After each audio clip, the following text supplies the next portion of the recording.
Hello everybody, it's James from AppSpy here. I'm back in the UK with a proper microphone again, and I'm looking at Valiant Hearts The Great War, which I discovered at Gamescom is coming to iPad in about 2.5 weeks. I think it's September the 4th is the actual release date of it. This is a brief clip. I played a little bit of it at the event and captured the footage. This is what we're watching now.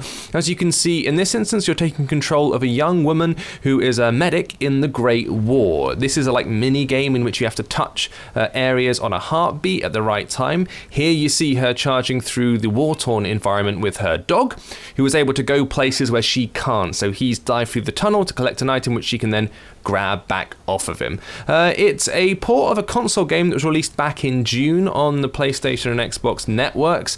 It was pretty well received, although it has an unusual tone whereby it flits between doing stuff that seems to be quite upbeat, you'll see a clip of it later, and a quite dark, realistic tone, and look at the damage and horrors that came about during that First World War. Here's the sort of zanier side of it. You'll see, here we go, you're taking control of her. She's in a cart, you have to drift left and right in time to the music, so it's kind of a rhythm action sort of game, but as you saw previously, you're dealing with quite unpleasant things like dead soldiers, and you can also bring up information about the Great War itself. So it has a very varied tone. You'll notice the audio is a bit skippy. It's because there was an error when capturing it. I think it's because it's still in pre-release at the moment. Sounds a bit weird. I'm sure it'll be ironed out in time for the release in a couple of weeks' time.